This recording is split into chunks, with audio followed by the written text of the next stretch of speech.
they'd never comment or, you know. Yeah. So they see your Strava? No, well, I'm on Garmin, but, you know, Yeah. I'm going to come with you. Like, oh, you've never ever commented or, Yeah. or give it a like or nothing, Yeah. but, you know, oh, well. Yeah, I love that. Right, we're good to go? Yeah, mate. All right, we're back. Matt Gamble podcast. We had a couple months off, and I just had the feeling to run it back, get it back on. And first guest we've got on board is Mr. Lapo. How are you, brother? Yeah, good, mate. First back. First one back.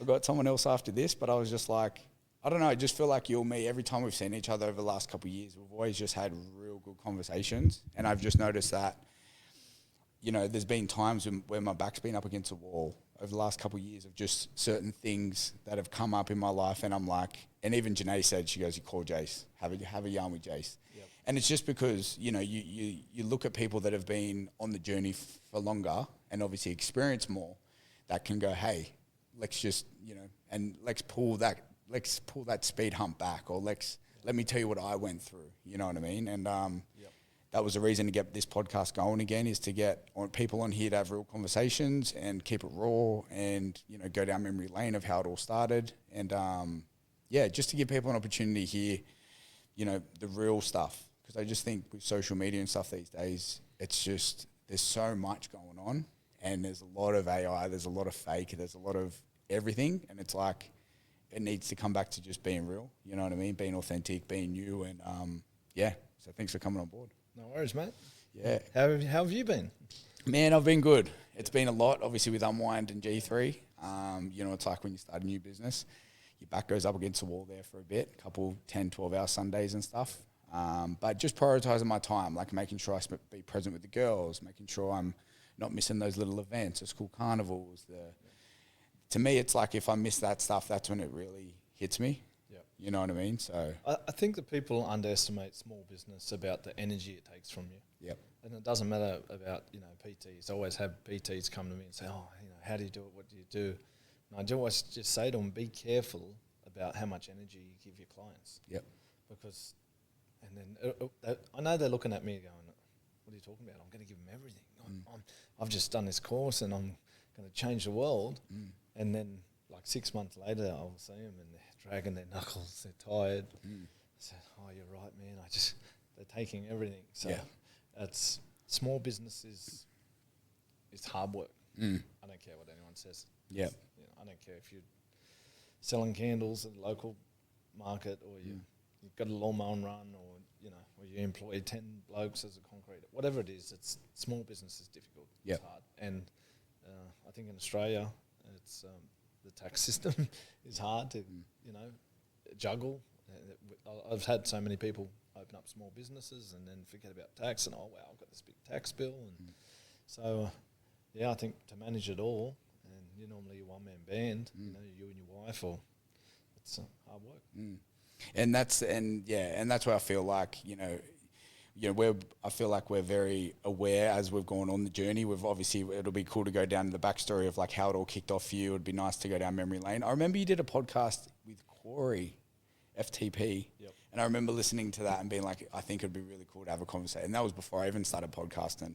Yep. I thought it'd just be really cool to have a cool conversation. And I remember little snippets out of that. And that's why I wanted to get the podcast back going again, is to have conversations with people from the area and just to hear the stories of like how I got to this point. Because a lot of people, especially with social media and stuff, it's very easy to just have a perception of someone and just think that, you know, it all just came about because of some sort of reason, where it's like, you don't remember the 10-hour Sundays. You don't remember the getting up at 3 a.m. to make sure the fan was on at the gym or whatever it is, you know what I mean? People just see the glamours, the glitz and the glamour, and think, and that's why I want, you know, as we just spoke about before the podcast, is, you know, how success is being able to be grateful that you've got money to pay the bills, you've got electricity, you've got water. It doesn't matter how fancy the car is or how big the house is. It's like, if you've got all that stuff, you're actually so blessed, you know what I mean? So that was the reason why I wanted to get back into this stuff as well. Yeah, I say that success is how well you sleep at night. And that's it for me. That's in one statement. Yeah. It's how you sleep at night. Success is how you sleep at night. There we go. Yeah. Let's wrap let's wrap it right back to the start. So where you grew up in the area, and like I said, bro, you take it however you want to take it. We'll go to the places you want to go to, and yeah, we'll navigate through that. So you grew up in the area? Yeah. Yep. Yep. Where'd you go to school? School, Cambridge Park. Yeah. Hey, Cambo. And then Penrith High. Oh, Penrith Primary, Penrith High. But yeah. Yep. I remember this building was Red S. I don't know if you remember. No. This was Red S, yeah. So I spent a lot of time here. I grew up here, just a House Commission kid, and you know, Penrith was such a dysfunctional place back when we grew up. This high street. Wow, I've got some memories, all good, bad, fun, just tears. You know, just good friends, and I've seen it all in this street. You know, Yeah. so, but yeah, that's just a normal kid from the area. Yeah. And then when did the fighting stuff come about? Was that during primary school? Was that high school? Was that through? Just after school, I was at work and stuff, and I used to train with my friend's dad, you know, bits and pieces. Somewhat, Penrith has always produced really talented athletes, but in the combat sports, we've had so many good athletes, you know, back to the days for the Skibberuses and, you know, Glenn Baragries and it's just so many, like just so many Lawrence Tawusas and Steve Jenkins and so many good boxers and even judos, you know, so many great judos guys. We've always just had something out this way, you know. Must be the water. Yeah, I think it's a tough growing up, you know. Yeah. Graham Snedden, those Zendo Kai, those karate guys, you know, they're all pioneers for a person like me. So yeah. And so you were like the young pup with all those guys growing up. Yeah, that was me. Yeah. I would hang around. Like a sponge, just soaking it all in. Yeah.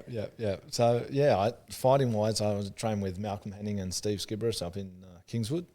And then we just got there one day and they said, we're closing the gym. And these are all the guys I looked up to. And they kind of didn't take me to the new gym. Like they took all the pros and all these fighters, but then left me and I was just standing there. So I went to Blacktown. So I went to Blacktown every day and trained under Rhett Junker, Fight Right, and he's still going. Shout out to Rhett and Fight Right, everyone over there. Just a really good trainer, and we learnt so much together, and that was where I started my fighting journey. And yeah.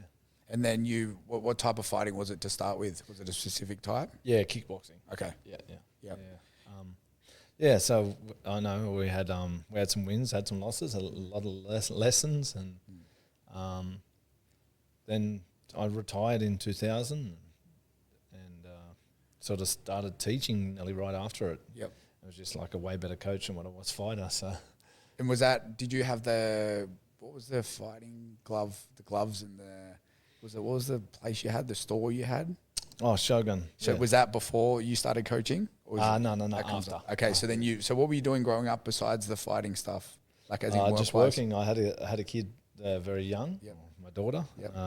And so, I worked at the markets, Flemington markets, and I'd come home and fight it. I would fight on the weekends. So. Wow. Yeah, so the hustle began early. Yeah, I was a kid. I went down there at 16 and got myself a job, pushing the broom and carrying on. Then I was a forklift driver and then a buyer on the market floor. So I ended up being a buyer on the market floor. So.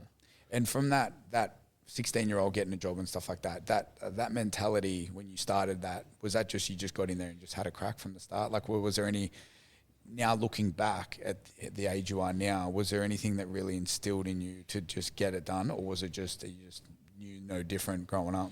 I think I'm a survivor, and you have to survive, and you needed money to survive, right? You can't. Like I said, we struggled as a family, so I just took it upon myself to put my bike on the train, and the train used to stop at Lidcombe, didn't even stop at Flemington, so I'd hop off at Lidcombe, and in the middle of the night I'd ride the back street of Lidcombe to Flemington, put my bike there and go to work, and then I'd do a return home. What time would you wrap up? I'd leave Penrith probably 11:30. I think the last train was 11:30, heading back to City. At night, and I get there 12:30, and I ride a 1 o'clock start, and I would come back at 9, 10 o'clock. Yeah, so it's for years, and I mean, it didn't take me long to get my license and stuff. So then I started driving back and forwards, and when the freeway stopped at Blacktown, and then we had to go onto the Great Western Highway, and then back on at Parramatta. So when they built that freeway all the way through the back of Wentworthville, I was like, oh. Game changer. But then they put a toll on it. They said they were going to remove, which they never did. Ditched up. Yeah, exactly. That's still been going. That hasn't stopped. That's doubled in price since then. I love that. So that mentality has just been, like you said, just the way you've been brought up. It's just, you just know no different, you know. It's in my DNA. Yeah. My grandparents escaped the Holocaust. Okay. So, I'm a Russian Jew. Yep. And my grandparents escaped Russia and got on a boat somehow to Japan. They lived in Japan for a bit and then came here. Shit. So yeah, I'm a survivor. Yep. And I think it's just in my DNA. Yep. I'll put me wherever. I don't care. I'll survive. Yeah. And I think that's the mixed ingredient in basically, you know, call it success, call it what you will, but just, you know, just knowing that if you've got that instilled in you, that hard work, it can sort of play out the way it's supposed to. You know what I mean? Like you can be packing boxes and be in a factory and, you know, it doesn't matter what the actual job it is. As long as you've got that mentality of just, I'm just going to give this 100% and do my best at it, then it'll sort itself out. Yep. That's it. I think that, I think I've said it on my social media before. I said, like, you know, man, like especially men, just don't give up. You know, and people say to me, they'll come to me with a big belly, or back in the day, you know, come with belly, I'm like, bro, how do I get rid of this? And I'm like, how did you get to this? You know, like you gave up on yourself at some point. You just said, oh, fuck it. I'm going to go to work. I'm going to eat. I'm going to go have a beer on Friday night, and I'll probably stop drinking on Sunday, go back to work on Monday. And like just don't give up. I've always had the ability not to give up. Yeah, I can get beaten, but I never ever give up. You know. And you weren't scared of failure, obviously, knowing that you were going to fail 1,000 times with this, because a lot of people are scared of failure. Oh, you know, and that's the thing where it's like, yeah, you know that the failure is there, but I guarantee we can sit here and talk about our biggest lessons, and I guarantee they came through failure. Yeah, 100%. Yep. Yeah. All of them. Yeah. Every single one. You never. Yeah, when it's winning, it's easy. Yeah, winning's easy, but losing's hard. So. Yeah. And then so 16 packing boxes, doing the all-nighters, doing the cheeky benders, coming home at 10 in the morning, and then obviously you got your license. You continue that on, and then you quit the fruits, the markets, and then stepped into the fighting career. No, I was fighting as well. Yeah. Okay, cool. Yeah, and then there was an old gym called Parkside Fitness on York Road. I think it's 51 York Road, and we were all training there. Like I'd sort of left my coach at that stage and helping Tama and Stevie and all those guys were there training back then. McSeany and Chris Smith and some cool guys. Yeah. Had some fun. And then, one day the guy goes, I see I'm going to Europe. The owner. The owner. I was like, what are you doing? He goes, Second time this happened here. Yeah, it's like, I've got to move all this stuff. And then me, Tama, and there's a few others all going to put some money in and buy it. And then just keep it running just for somewhere to train. And then everyone else pulled out and it left me and a mate of mine. And we just put the money in and bought it. And, yeah, I was just so young. But anyway, we held the doors open for a bit. And that's when we lost the lease. Just too young, didn't understand what was going on. How old were you then? Oh, I was probably 25. Yep. 20, 26. Yep. And then we went to Fit for All. Yep. So we used to own that. And then, that was a partnership with a guy that just couldn't work. So we exited from there. Yep. I was still promoting then, like at Panthers. Yep. And, then we went to Jab Out. So. Yep. And then Jab Out started, that was just yours? Yeah, that was just me. And how'd that kick off? Oh, the same thing. I just needed a place to, like, when I sold, I had a contract to stay there for like the next 5 years at Fit for All. Yep. And we stayed there for about 4 years, and then couldn't stay any longer. So I left and opened up, and come all the threats. Oh, I'm going to sue you. I'm going to do this. Oh yeah, please. Yeah. Just let me go. Yeah, let's move on. But yeah, I didn't. We just started Jab Out, and that was probably a real patch of success. Yep. 6 world champions, many Australian champions, New South Wales, East Coast champions, and then fighting all over the world. We've many fighters from Japan to Las Vegas. Wow. We fought New Caledonia, French Polynesia, New Zealand. Wow. Yeah. fly to Darwin and Western Australia. And we just had a really good crew.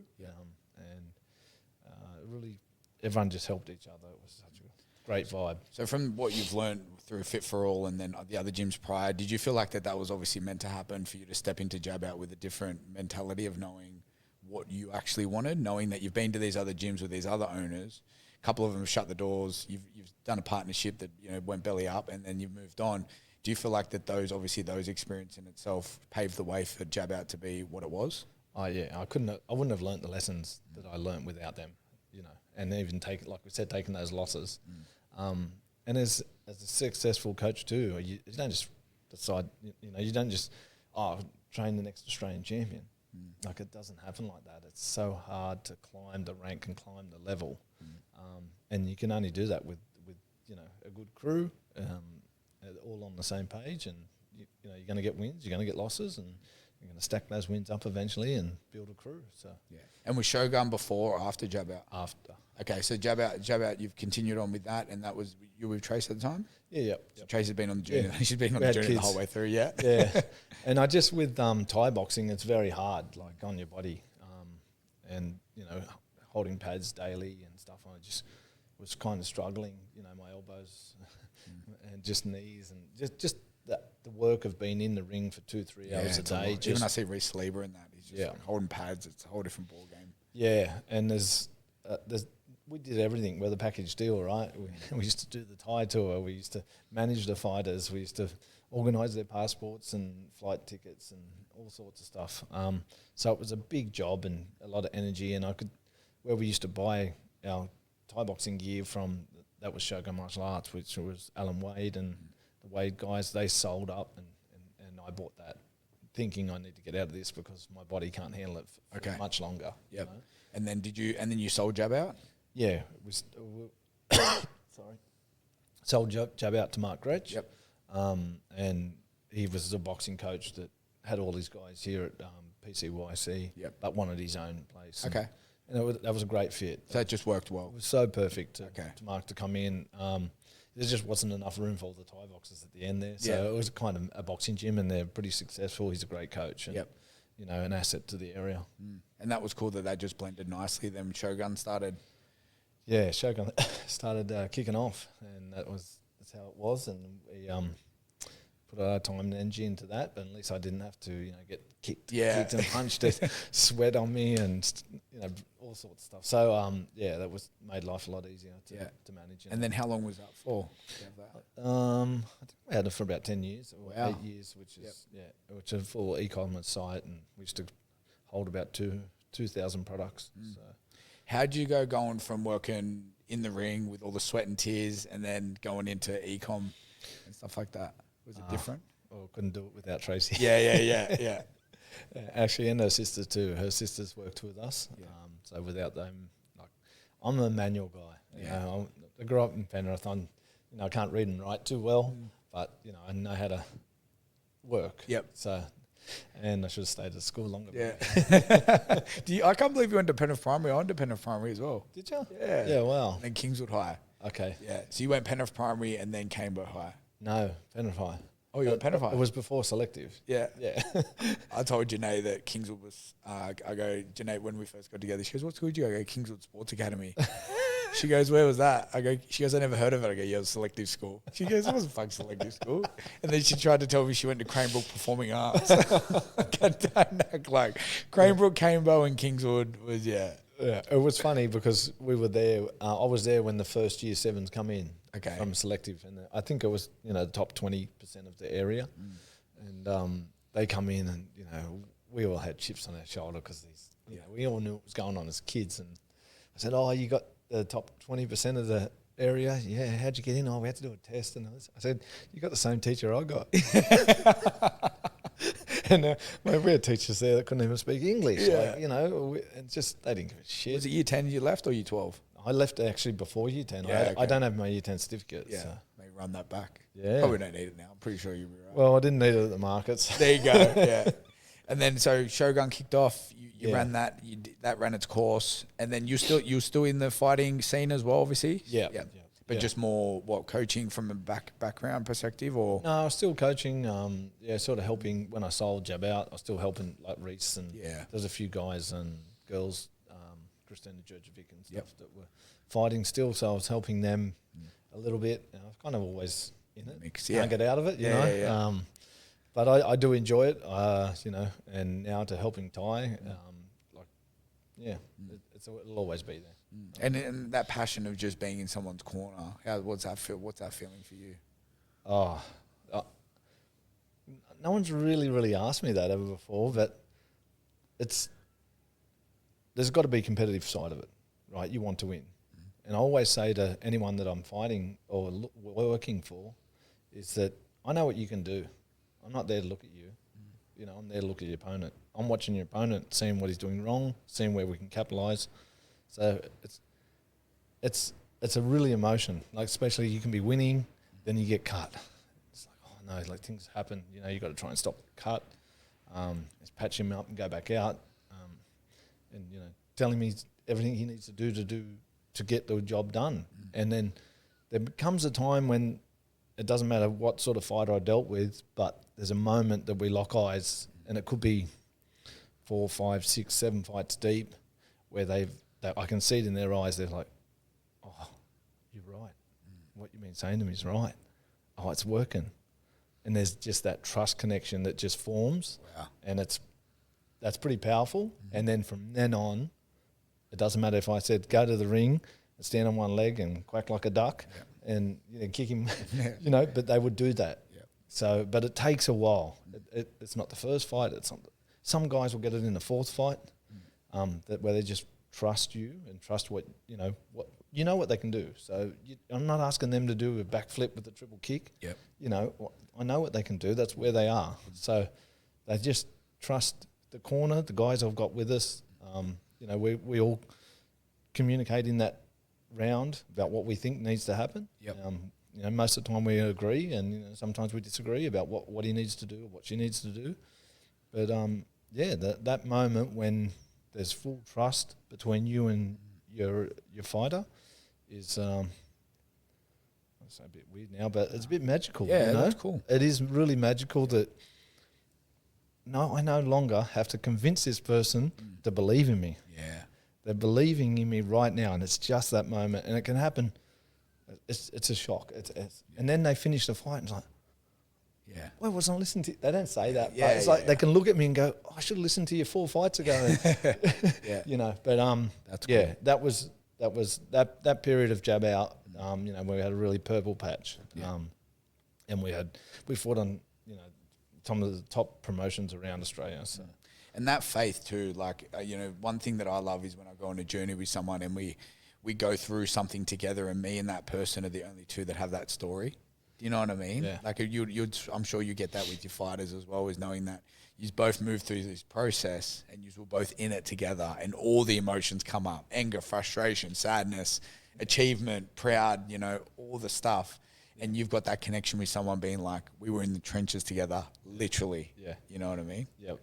I have that with my coach. Okay. That connection. Yep. Like, and if he called me now, right this second, I'm going to hang up. I'm going to take these off. I'm going to go and whatever it is. Yep. Doesn't matter. And I haven't seen him for years, but I know that you got that thing there. Got that thing. It's unspoken. And it kind of happens in that combat field, But yeah, it is a powerful thing. Yeah, it's a powerful thing. That's cool. Because that's the thing. Even I see, like, even when we did a session at yours the other day, like, it was just, I was on the biggest high after just being being on the other end of the stick. You know what I mean? And you're like, let's go. And then I'm puffing, man. And I'm looking at Ty's like, bro, we're still another 1,000 meters left on the rower.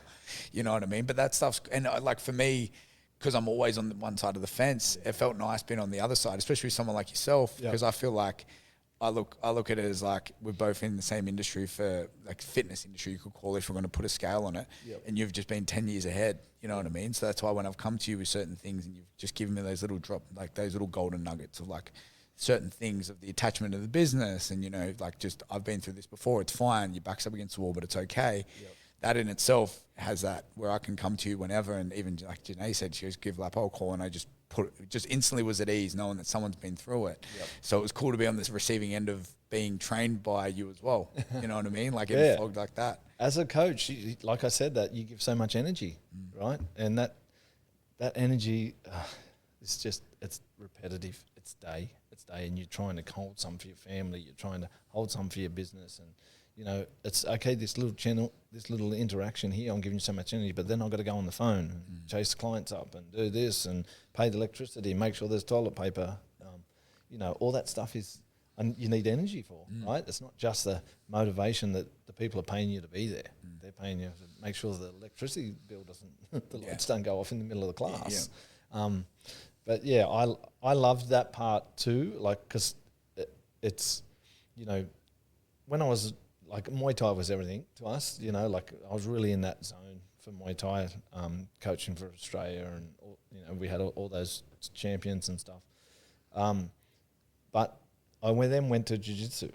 Oh, okay. So I was a white belt on the jiu-jitsu, and I was like, I just loved it.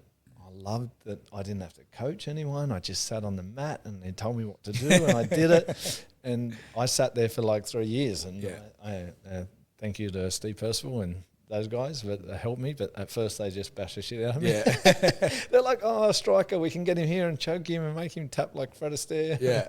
And but I really enjoyed it. It was just great to go there and just be a nobody. Yep. You know. Yeah, especially when you're continuously showing up as somebody. Even like the whole fitness thing as well. It's like that you have to be on at this time. It's not like, you know, in other jobs where you can like ease your way into it and build up that energy. It's like if the class starts at 4 o'clock, you have to be on at 4. It's not like you can think about it or maybe be on later. 4 o'clock comes, you got to switch on. Yeah, you know, you could be on, and every job has it, right?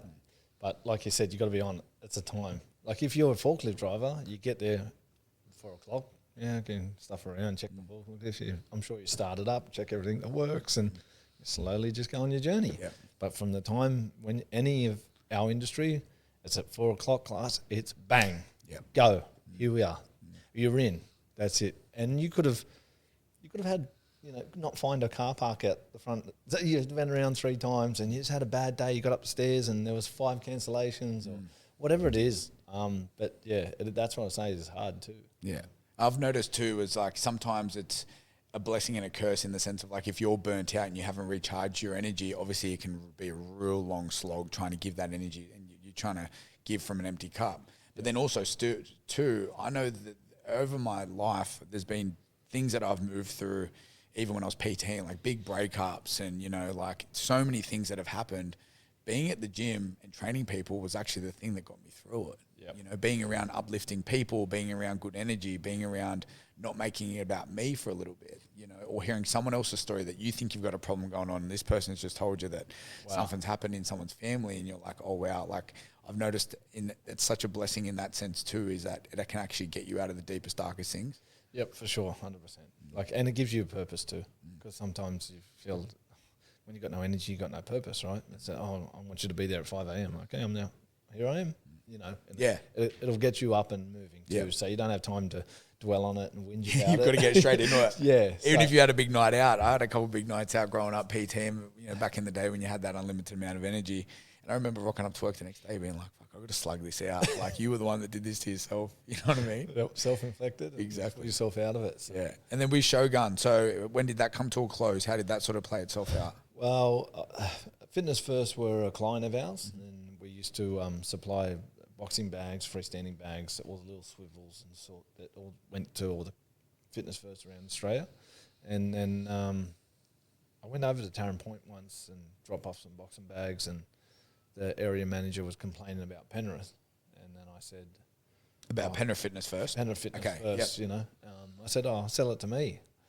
And he said, no, I was on the way home and he rang me up and he goes, are you serious? I'm like, oh, bro, I don't know. What's going on? And he said, I think they want to get rid of it. And I'm like, yeah, okay, let's talk about it. I'll take it for sure. And then that's where it started. You know, we bought Zoo Fitness, Fitness First, and then changed it to Zoo Fitness, and that's was the biggest thing that we undertook. You know, I remember my accountant saying, "You're going to commit financial suicide," and I just plenty of doubters, eh? Okay. Like, and that was the same thing about putting myself in. I don't care, put myself there. I'll survive. I'll pay the rent. I'll pay the wages. I'll pay the electricity. Yep. You know, and then it become what it did. And with those doubters, like obviously, you know, it's a big thing. There's a big loan there. There's a big risk. There's a big thing, and obviously, you know, but with that, once again, with that hard work mentality of knowing that everything leading up to that point you've moved through. You know, that's one thing when I look back and if I have the doubt feelings come up, I'm like, I've literally moved through every single thing that I've been through. I've never not sorted it out. What makes you think that this is going to be the thing that you don't sort out? It'll play itself out the way it's supposed to. You've got that mentality. That is exactly the same. Yeah. That's how I feel. Put me in it. Yeah, I'll work. I'll make it work. You know. Yeah. And of course, it was hard work and sacrifice, and there's long days, and you know, things that we just got our head above water. And we selling Shogun. No, did you just shut Shogun or you sold it? No, we sold it. Okay, so, and then you're in that position. Was that in between before taking Fitness First? Or? No, we had both. Okay. Bit, so, wow. Yeah. Running both. I know. It was crazy. Yeah. And then so with Fitness First, it's all played itself out. You've made it work. You've signed the deal, and that's the thing. If it's not supposed to happen, it wouldn't have happened. Yep. You know. Yep. So obviously you're going to have a lot of doubters, a lot of people in your ear, and you've clearly just pushed out the noise and just gone, I'm just going to give this a crack. You know, because if not now, when? You know, let's just move through it. It's clearly aligned perfectly for me, with all the risks that comes with it, and then obviously Tracy's on the team, and then. What was with the flipping it to Zoo? Where did this all come about? Yeah, well, obviously you can't take the name. Yeah, it's they were getting rid of the dead wood to sell their hedge fund. Yep. So you know, Penrith was the dead wood. Yep. At first, we were going to take over 7 clubs from Fitness First. Oh, okay, wow. So I said, just give me Penrith first, and then I will go. There was Bankstown, Parramatta, Tarrant Point. There was could have been Granville. There was like 7 I was meant to, and we kind of just got Penrith up and running, and they rang me and said, "Are you right to go?" And I'm like, "No."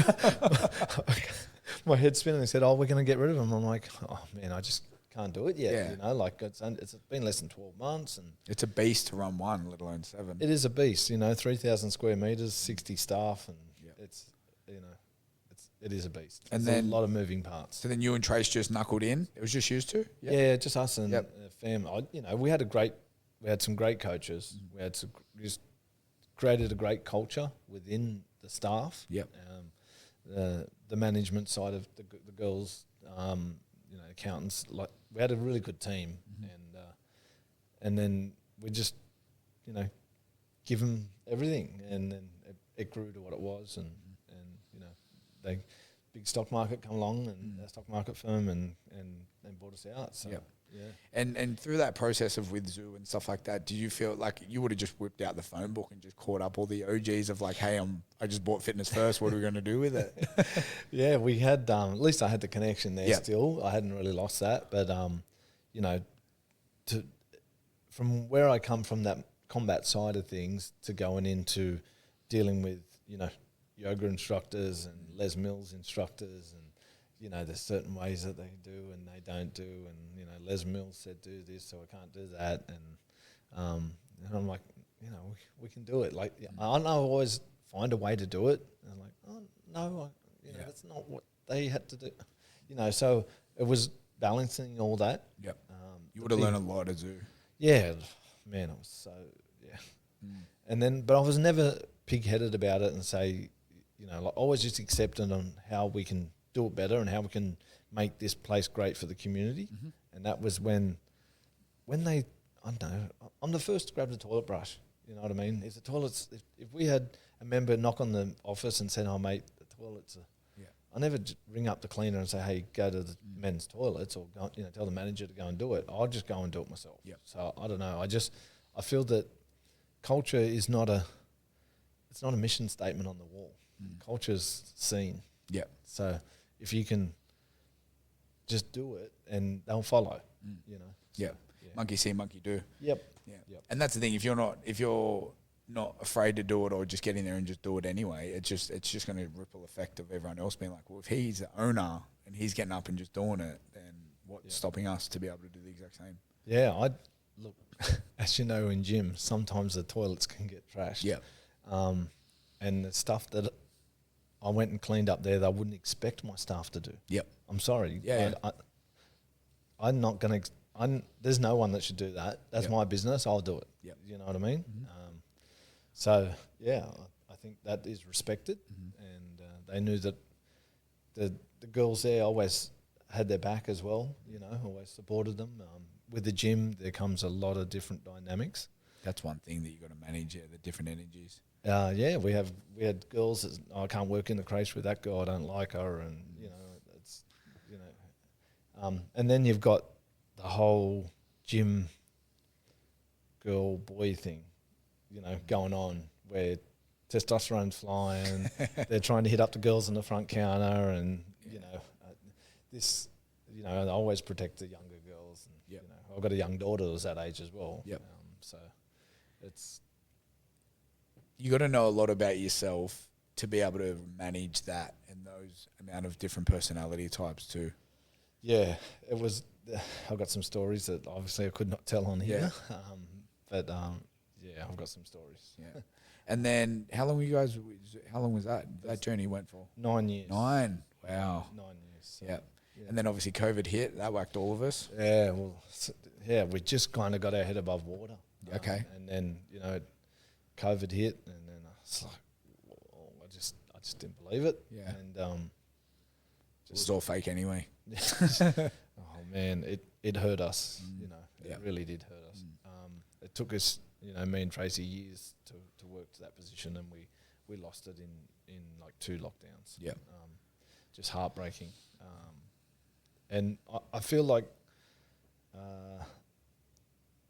COVID took a lot of energy out of me as well as a business owner. Yeah, because you've been hustling, bro, like that. Yeah. That period of, you go on the markets and you're moving through different gyms, and then you've got your Shogun, and then you're moving into this. Like, Yep.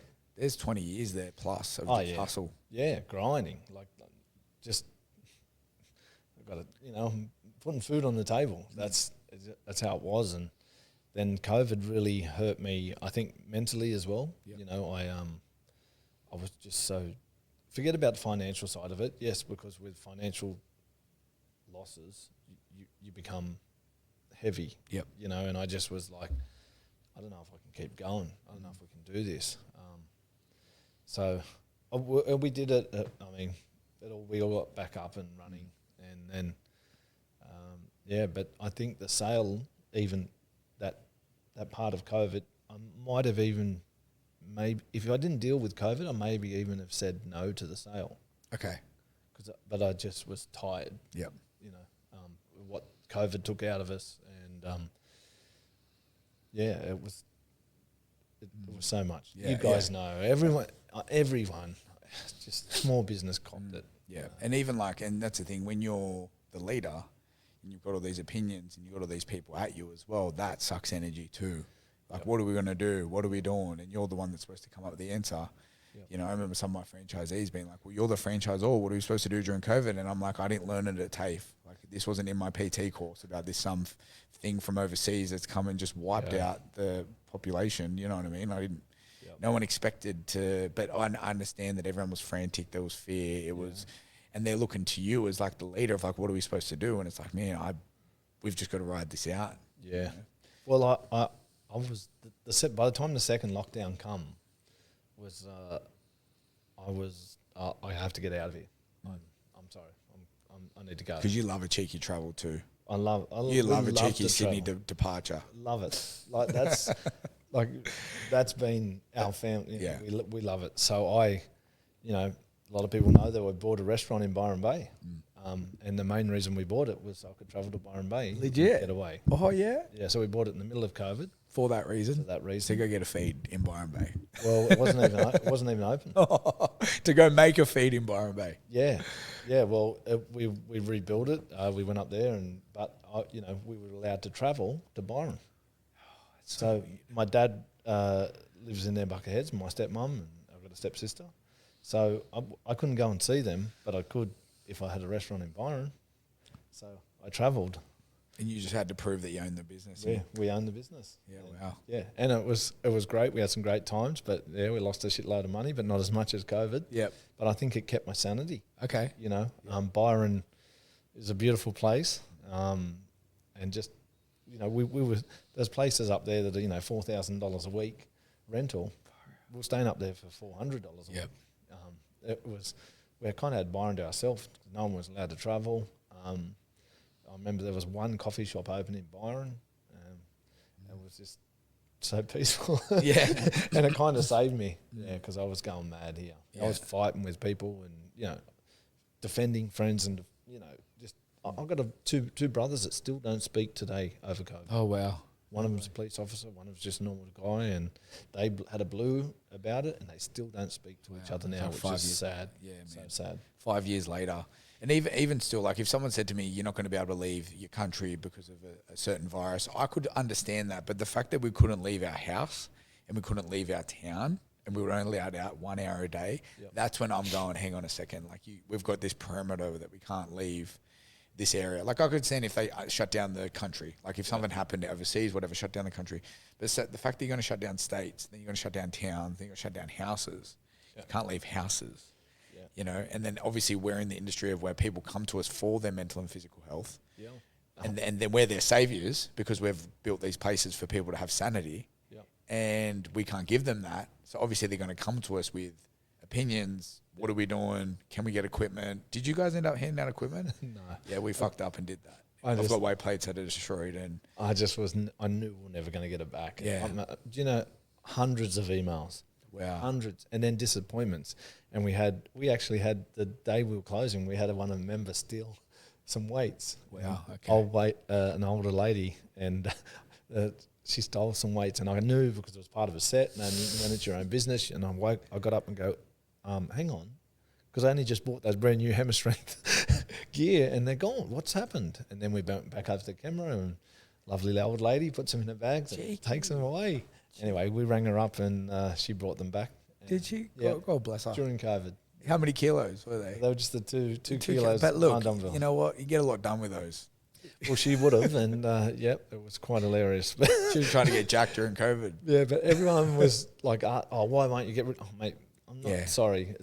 It's all I got. I'm holding on to it. 100%. Yeah, and who knew how long it was going to go for too? You know, like it was just. I had a lot of friends during COVID, a lot of people that wanted to come hang out. I had a guy message me from primary school that goes, "Hey man, how you doing? Let's catch up and go for a river walk. Or do you still have the gym even if you want to do a session?" Oh, yeah. And I'm like, "Mate, I haven't seen you since primary school. You want to actually catch up? Like, you just want to come to the gym and train. You know what I mean?" So I got into an issue, like, because they said, because we end up knocking down the toilets and putting in our new bathrooms and showers. During the period? Because you may as well, okay. It was shut, and I realised, oh wow, this is going to be shut for a bit. I said, okay, let's redo the bathrooms.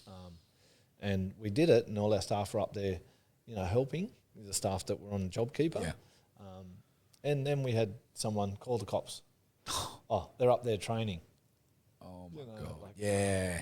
It really put a dent in humanity, I noticed, and I don't know whether that was part of the plan, but it did really separate humans as humans, you know what I mean? Like my mate's a police officer, and he said, we're talking about the weirdest thing that happened. He goes, once we had someone ring up the police station and said, next door neighbours taking balloons inside their house. I think they can have a party tonight. Oh my God. What? They ring the police station. Yep. And what? Yeah, neighbours turned on neighbours. Yeah. It really got it just went dark there for a minute. Yeah. I think I say this to, I've said it to Ivan and stuff from Panthers, and like, I don't think you've realised how much the Panthers winning brought Penrith out of just a slump that I've never ever seen anyone in. Yep. Like every time you won, you know, our heads lifted a little bit, we got a little bit prouder, and you guys brought us out of COVID. And like, I don't know about, you know, any other, you know, Penrith's so big, football is so big out here. Yep. So it was that time. We united. Yeah, and we had something to stand for, and we stood up, and I think without them winning, I think we'll still be a bit heavy. So I thank them all the time, you know. There was a fair bit of hope there. I've noticed. I remember when they played Rabbitohs, I think it was, that we were still sort of in COVID, and we could only have a certain amount of people at the house or whatever, and they won it in Brisbane, and I think that was really like everyone sort of, it was something to be excited for. Yeah, we had I put a big screen on my TV in the backyard, and then we had the 10 people or something, and then my next door neighbours come over, and then my sister-in-law was like, "Oh, there's a helicopter." Oh God! She's like, "Oh, they're going to count how many people." Oh God! Oh, quick, tell them to go home. I'm like, I'm not telling anyone to go home. Yeah, you know, like. And it stilled a lot of fear. Even we had to do one-on-one down in Jamison Park. And I had 6-7 trainers in a row, all one-on-ones. And then everyone would just come hang out. Next thing you know, like there's like someone brought their ute down with a couple cases, and everyone's just like sitting around Friday afternoon sending it. The cops come down, everyone separates and just gives themselves some space. Yeah, so stupid. Even for us, like, there's 10 people per class. Yeah. And I'm like, mate, did you realise that's just undoable? Like, you know, they opened up nightclubs and pubs before they opened up gyms. Yeah. You know, and my thing with the whole COVID was, isn't it a respiratory infection, right, that attacks the lungs? But you're still selling cigarettes. Yeah. And you close the gym. So if you're really serious about it, ban smoking right now. Yeah. No, they're not going to ban smoking. Yeah. It's too much tax, right? Yeah. And people were just sitting home probably smoking. Yeah, doing that exact thing, yeah. And then so with obviously now you've turned a new leaf, you sold Zoo. Was that just after COVID? Was that conversation in the mix? The sale was conversated before COVID, actually. Okay. Oh, okay, wow.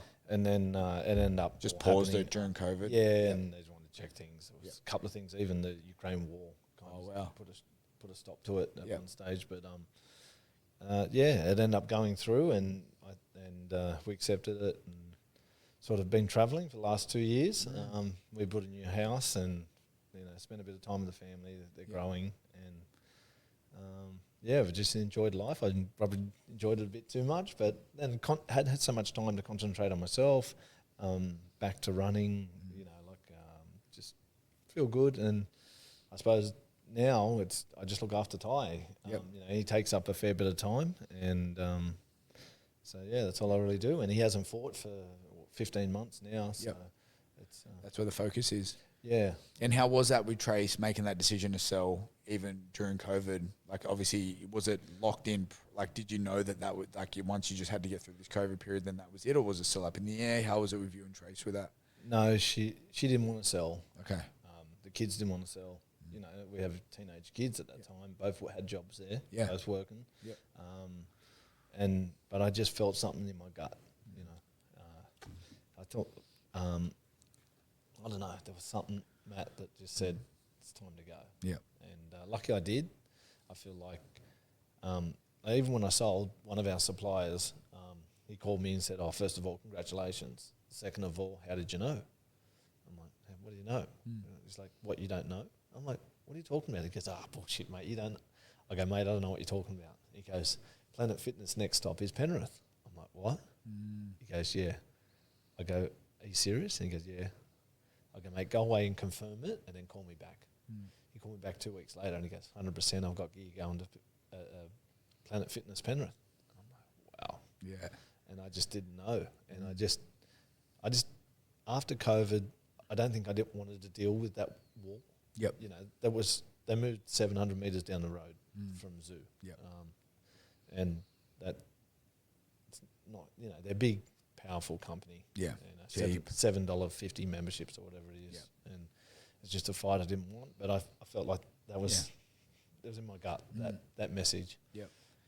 That's awesome. And then that's the thing, you're following that intuition of knowing that this is right for us and our family, like we spoke about just before. You were hustling for 20 years.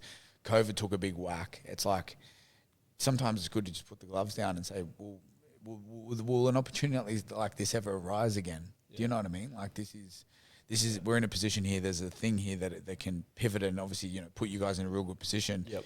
In a lot of ways, why not take that opportunity, sit down, put the cards down for a little bit, have a little bit of rest, have a little bit of reset, and then if it feels right to if you've got cold feet to want to go pivot and do what you want to do next, then you know what I mean? Like that's the whole thing, is for us to have a rest. And I had friends and members say to me, "Oh, you can't rest? What are you going to do? You'll get bored." I'm like, I hope so. Yeah, you want to get bored. Yeah, I want to have a go at it. Like I haven't been bored since I went to work when I was 16. I'm now 50. Yeah.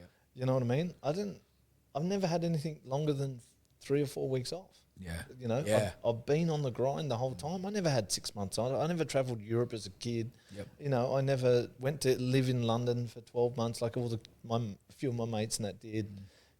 So now I was like, yeah, okay, I'm going to sell and we're going to enjoy it. We've been to, I think we've travelled to about 18 countries. Yep. Since in the last 2 years, and we've seen a lot. And I learned a lot about history, and both my kids, the younger ones, had studied ancient history. So we went to Pompeii, we've been to Italy, we've been to Greece, and been to Germany, Mexico. We've been to all sorts of places. Yep. And it's just been... And that wouldn't have happened. You'd still be slogging it away, doing your thing. Exactly. You know, fixing fans. But members, Yeah, I love them. Yeah. I love them, but some of them are hard work. Yeah. And what have you learned about yourself the last couple of years, now that we're moving into like the now, you know? Yeah, I don't know. It's weird. It's a weird situation. Like I wake up and I've got nowhere to be, right? So, you've got to set your alarm in the morning at 9. I don't set alarm. You know, I'm just enjoying that part of it, but it won't last forever. Yep. Like I know that, and I've had a few coffees with a few opportunities of certain different businesses that in Penrith, have asked to invest in or do something, and nothing's really doesn't really excite me. Yep. It's not my cup of tea, but yeah, I can help you, with your business a little bit, that sort of stuff. But yeah, something will pop up and we'll do something again. Yeah. I think, but yeah, it's been a great time. Yeah. And just at the same time, like we're building a new house, and anyone that's building a house knows that the stress it puts on the family and just not us building it, but, you're picking everything, your colours, your choices, this and there. And if we were working, I just don't know how we would have done it. Yeah. So. And Tracy's enjoyed the time off as well? I think so, yeah. She's it's kind of hard because I still feel like I'm a bit busy. Yep. We got Ty to work with. That's busy enough. You got where he takes up a fair bit of time. 100%. But he hasn't trained really for over a year. So I've had like a year of, the kids think I'm their personal chef and mechanic, and but yeah, it's all been good.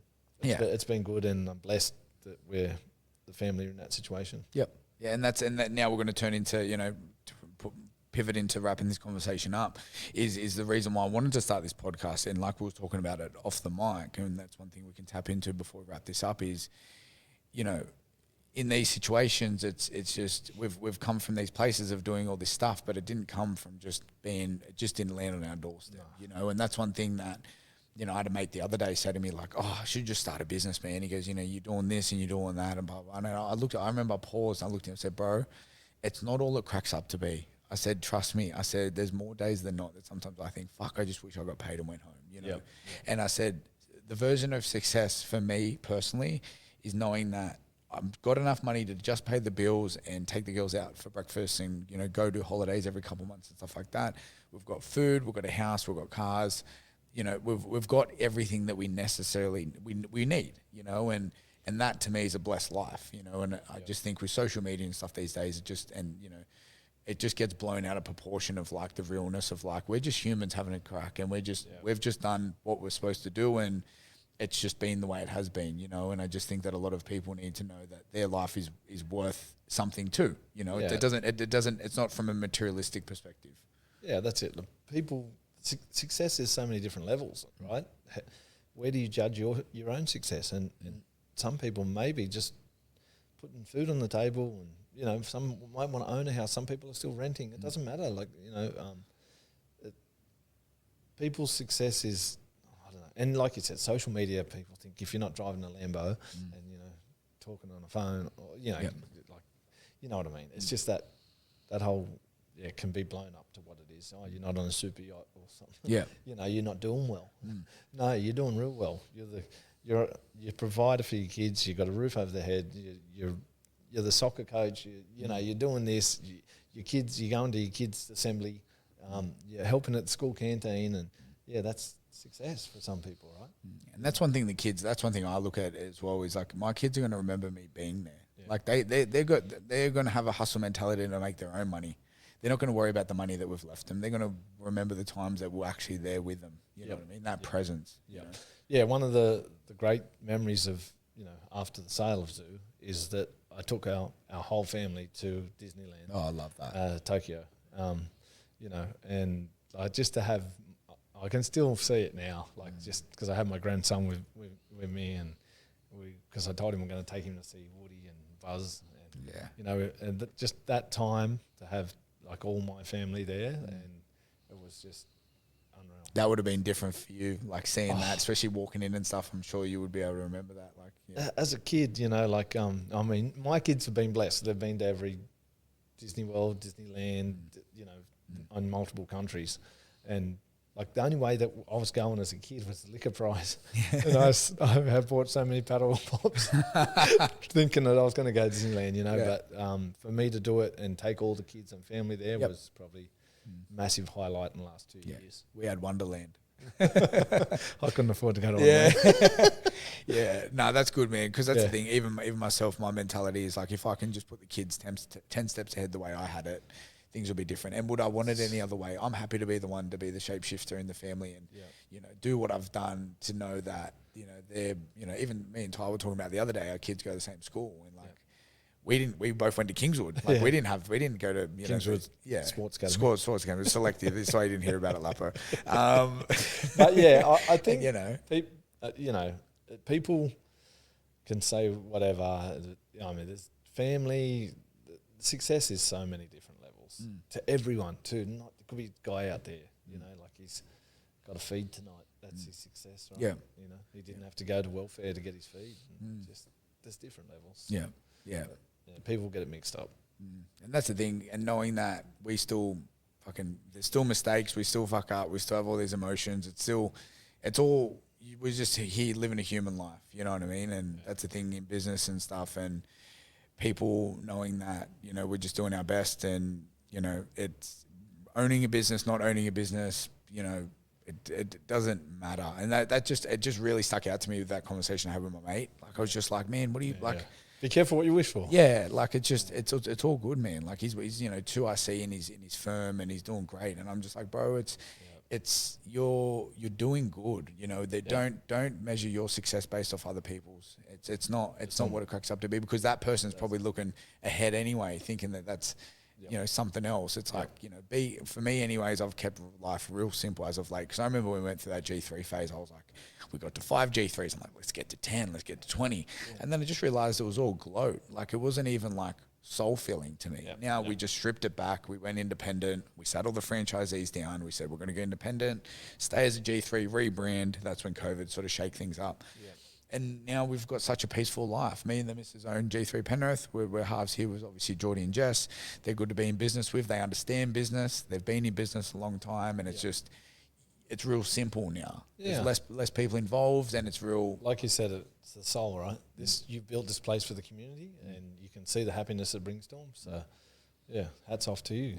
You're still doing the grind on G3 as well. That's not easy. Yeah, it's not easy. We can do the podcast in 20 years from now, and you can ask me about how that period is. But that's the thing. During it, it's like, are you having fun with it? Like, that's the thing. We've been so blessed of being in environments where it's around people, it's around uplifting environment. I've got some lads that come to the gym at 4:40 in the morning just to have some sort of physical and mental hit before they go to work and lay bricks and scaffold and whatever they do, but it's nice to be, I'm proud to be that person to give them that. Yeah, for sure.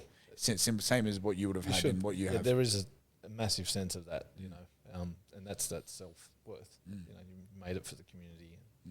And that's obviously where you would have had Zoo. You would have just been like, you just keep giving back and knowing that there's a reason for this. Right. That's one thing, even when we built this, I was like, holy fuck, like, this is a lot. There's a lot going on.